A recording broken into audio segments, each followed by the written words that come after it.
Hi guys, welcome back to Mysteries Channel. Thanks for clicking on the video. Today we're going to do another installment in the book, The Children of Odin.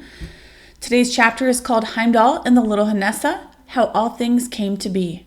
Hnossa, the child of Freya and the lost Odor, was the youngest of all the dwellers in Asgard, and because it had been prophesied that the child would bring her father and mother together, little Hnossa was often taken without the city of the gods to stand by Bifrost, the rainbow bridge, so that she might greet Odor if his steps turned toward Asgard. In all of the palaces of the city of the gods, little Hnossa was made welcome. In Felsnir, the hall of mists, where Frigga, the wife of Odin Allfather, sat spinning with golden threads, and Breidablik, where Baldur, the well-beloved, lived with his fair wife, the young Nanna, and Bilskirnir, the winding house, where Thor and Sif lived, and in Odin's own palace, Valaskjalf, that was all roofed over with silver shields. The greatest of all the palaces was Gladsheim, that was built by the golden-leaved wood, Glasir.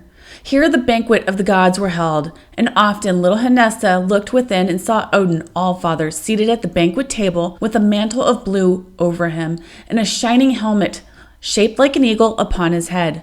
Odin would sit there, not eating at all, but drinking the wine of the gods and taking the food off the table and giving it to Jerry and Freki, the two wolves that crouched beside his seat. She loved to go outside the great gate and stay beside Heimdall, the warder of the rainbow bridge.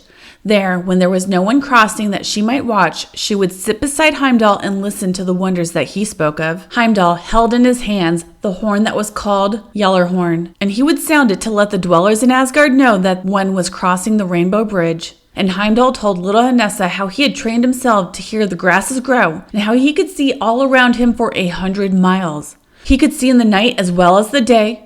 He never slept. He had 9 mothers, he told Hnossa, and he fed on the strength of the earth and the cold of the sea. As she sat beside him day after day, Heimdall would tell little Hnossa how all things began. He had lived from the beginning of time and he knew all things. Before Asgard was built, he said, and before Odin lived, earth and sea and sky were all mixed together. What was then was the chasm of chasms. In the north there was Niflheim, the palace of deadly cold. In the south there was Muspelheim, the land of fire. In Niflheim there was a cauldron called Vegelmar that poured out 12 rivers that flowed into the chasm of chasms. Ginnungagap, the chasm of chasms, filled up with ice, for the waters of the rivers froze as they poured in. From Muspelheim came the clouds of fire that turned the ice into thick mists. The mists fell down in drops of dew, and from these drops were formed Ymir, the ancient giant. Ymir, the ancient giant, traveled along by the 12 rivers until he came to where another living being was standing in the mists. This was a giant cow. Audhumla was the name of that cow. Ymir lay beside her and drank her milk, and on the milk she gave him, he lived.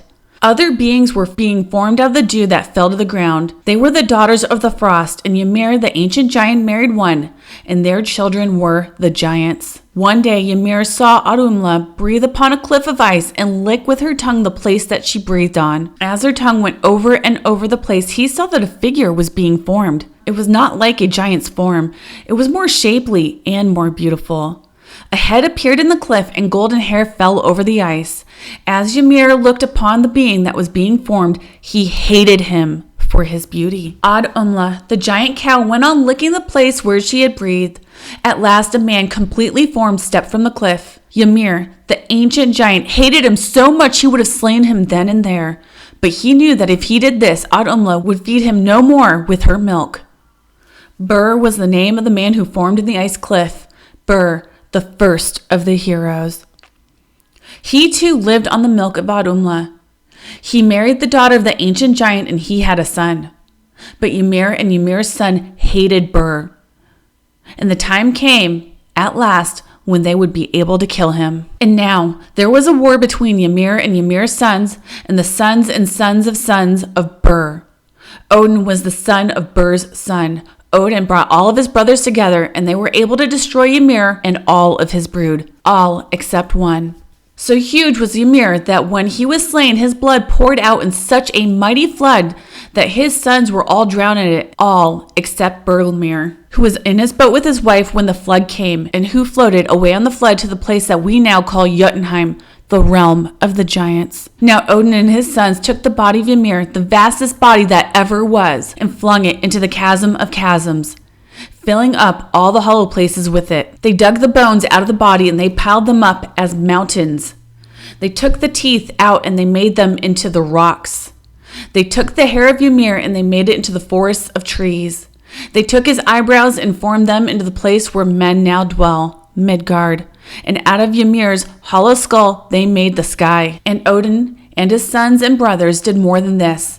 They took the sparks and the clouds of flame that blew from Muspelheim, and they made them into the sun and the moon and all the stars that were in the sky. Odin found a dusky giantess named Night, whose son was called Day, and he gave both of them horses to drive across the sky. Night drove a horse that is called Rimfax, Frosty Mane, and Day drove a horse that is called Skinfax, Shining Mane. From Rimfax's bit fall the drops that make the dew upon the earth. Then Odin and his sons made a race of men and women and gave them Midgard to live in. Ugly dwarves had grown up and spread themselves all over the earth. These Odin made go live in the hollow places beneath the earth. The elves they let stay on the earth, but they gave them the task of tending to the streams and the grasses and the flowers. And with the Vanir he made a peace after a war had been waged, taking Njord from them for a hostage. Bergelmir, the giant who escaped drowning in Ymir's blood, had sons and daughters in Jotunheim. They hated Odin and his sons, and they strove against them. When Odin lighted up the world with the sun and the moon, they were very wroth. And they found 2 of the fiercest and the mightiest wolves of Jotunheim, and they sent them to follow them. And still the sun and the moon, Sol and Mani, are followed by the wolves of Jotunheim. Such wonders did Heimdall with the golden teeth tell Hnossa, the youngest of the dwellers in Asgard. Often the child stayed with him by the rainbow bridge and saw the gods who passed to and from Midgard. Thor with his crown of stars, with the great hammer Mjolnir in his hands, and the gloves of iron that he used when he grasped Mjolnir. Thor in his chariot drawn by 2 goats and wearing a belt that doubled his strength. Frigga with her dress of falcon feathers flying swiftly as a bird. Odin, All-Father himself, riding upon Sleipnir, his 8-legged steed, clad all in golden armor, and his golden helmet shaped like an eagle upon his head, and with his spear Gungnir in his hand. Heimdall kept his horn in the branch of a great tree. This tree was called Yggdrasil. He told little Hnossa that it was a wonder to the gods and men, and no one knows of a time when Yggdrasil was not growing, and all are afraid to speak of the time when it will be destroyed. Yggdrasil has 3 roots. One goes deep under Midgard, another goes deep under Jotunheim, and the third goes above Asgard. Over at Odin's Hall, a branch of Yggdrasil grows, and it is called the Peace Bough. You see Yggdrasil, little Hnossa, but you do not know all the wonders of it. Far up in its branches, 4 stags graze. They shake from their horns the water that falls as rain upon the earth. And on the utmost branch of Yggdrasil, the branch that is so high that the gods themselves can hardly see it, there is an eagle that knows all things. Upon the beak of this eagle, a hawk is perched, a hawk that sees what the eyes of the eagle may not see. The root of Yggdrasil that is in Midgard goes deep down to the place of the dead. Here there is an evil dragon named Nidhogg that gnaws constantly at the roots, striving to destroy Yggdrasil, the tree of trees. And Ratatosk, the squirrel of mischief, behold him now, runs up and down Yggdrasil, making trouble between the eagle above and the dragon below. He goes to tell the dragon how the eagle is bent upon tearing him into pieces, and then he goes back to tell the eagle how the dragon plans to devour him. The stories that he brings to Nidhogg makes that evil dragon more fierce to destroy Yggdrasil, the tree of trees, so that he may come upon the eagle and devour him. There are 2 wells by the roots of Yggdrasil, and one is above and one is below. One is beside the root that grows in Jotunheim.